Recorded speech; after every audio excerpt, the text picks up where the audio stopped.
देखिए question number 12 है कि कितनी प्रकार से m पुरुष तथा n महिलाओं को एक पंक्ति में बैठाया जा सकता है जबकि कोई दो महिलाएं एक साथ ना बैठें।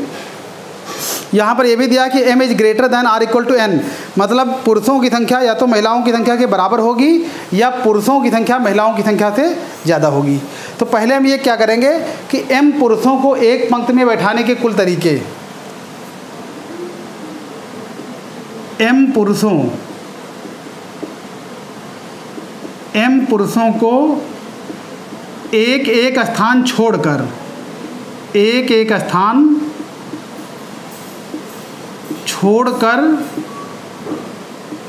एक पंक्ति में बैठाने के कुल तरीके।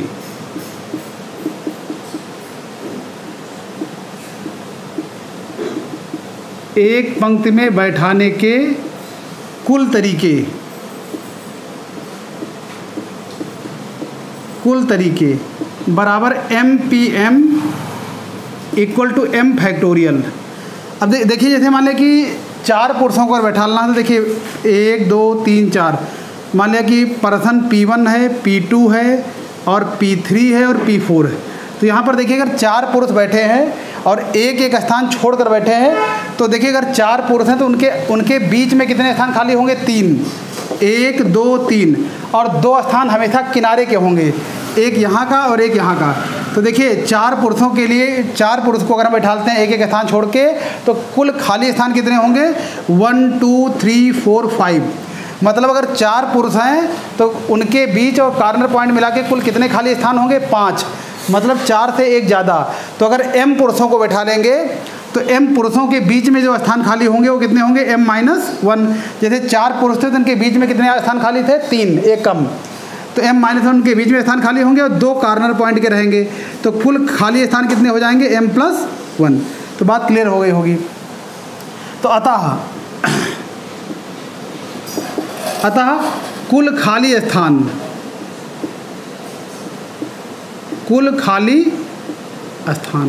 तो कुल खाली स्थान में m पुरुषों के बीच में खाली स्थान होंगे m-1 और 2 स्थान कॉर्नर पॉइंट के होंगे, मतलब m+1 खाली स्थान होंगे। तो अगर इन m+n खाली स्थानों में औरतों को बैठाला जाए तो कभी भी कोई 2 औरतें एक साथ नहीं बैठेंगी, ठीक है। तो औरतों की संख्या है कितनी? n, इसलिए m+1 खाली स्थानों को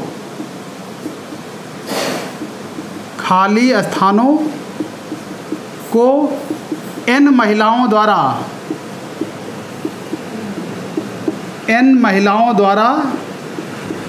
भरने के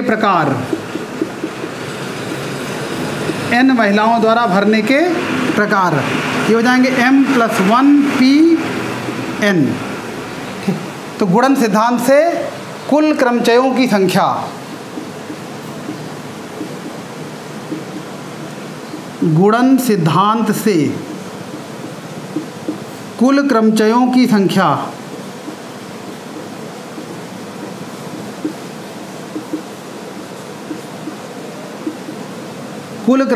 संख्या बराबर ये m factorial into m+1p_n। Answer write down. और ये क्वेश्चन नंबर 13 लास्ट है। देखिए यहाँ पर लिखा कि 3 कार्य प्रत्येक के 3 वॉल्यूम, यहाँ पर ये गलत है। कर लीजिए 2 कार्य प्रत्येक के 3 वॉल्यूम तथा 2 कार्य प्रत्येक के 2 वॉल्यूम हैं, मतलब 2 कार्य और इसके वॉल्यूम कितने हैं? तरीके 3, और 2 कार्य प्रत्येक के 2 वॉल्यूम, मतलब ये स्थान है कि 2 कार्य अगर 2 तरीके ऐसे होंगे जिसके 3 स्थान हैं और 2 कार्य के 2 स्थान हैं। तो कहा जा रहा है कि 10 पुस्तकों को एक अलमारी में कितने प्रकार से व्यवस्थित किया जा सकता है जब ही एक ही कार्य के 2 वॉल्यूम अलग अलग ना हों। तो देखिए कुल पुस्तकों की संख्या है 10, कुल पुस्तकों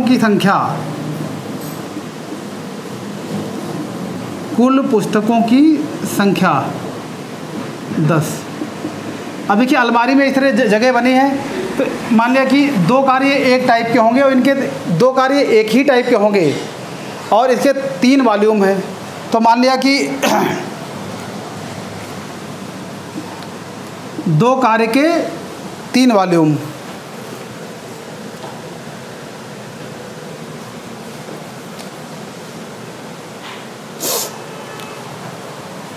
तो 2 कार्य के 3 वॉल्यूम है। तो यहाँ पर ये हो जाएगा कि 3 पुस्तकें यहाँ पर रख दी गई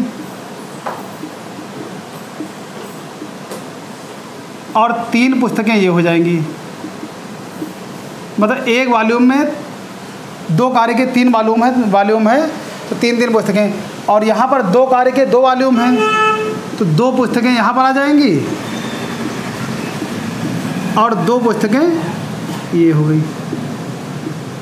तो ऊपर वाले रैक में, पहले कार्य में जो रैक बने उसमें 3 पुस्तकें रखी जाएंगी और दूसरे कार्य में जो रैक है उसमें 2 पुस्तकें रखी जाएंगी। तो ये दोनों सेम टाइप के हों तो देखिए 3 पुस्तकें दोनों में हैं, और ये दोनों भी सेम टाइप के हों तो 2 पुस्तकें हैं। अब देखिए 3 पुस्तकों को अरेंज करने कितने तरीके होंगे, क्योंकि ये ऊपर नीचे हो जाए, मतलब पोजीशन बदल दिया जाए तो इसको 3 फैक्टोरियल 3 फैक्टोरियल से इसको विन्यासित किया जा सकता है, और इसको भी 3 फैक्टोरियल से विन्यासित किया जा सकता है। इसको 2 फैक्टोरियल से विन्यासित किया जा सकता है और इसको भी 2 फैक्टोरियल से विन्यासित किया जा सकता है। तो देखिए 3 के वॉल्यूम यहाँ पर है और 2 के वॉल्यूम यहाँ पर है। अब 1 2 3 4 अगर इनको हम 4 वस्तुएं ले लें कि ए है, ये बी है, ये सी है और डी है, तो 4 वस्तुओं को 4 प्रकार से अरेंज भी किया जा सकता है। इसको ऊपर कर दें, इसको नीचे कर दें या इसको ऊपर कर दें तो 4 फैक्टोरियल से और मल्टीप्लाई हो जाएगा। तो यहाँ पर कुल क्रमचयों की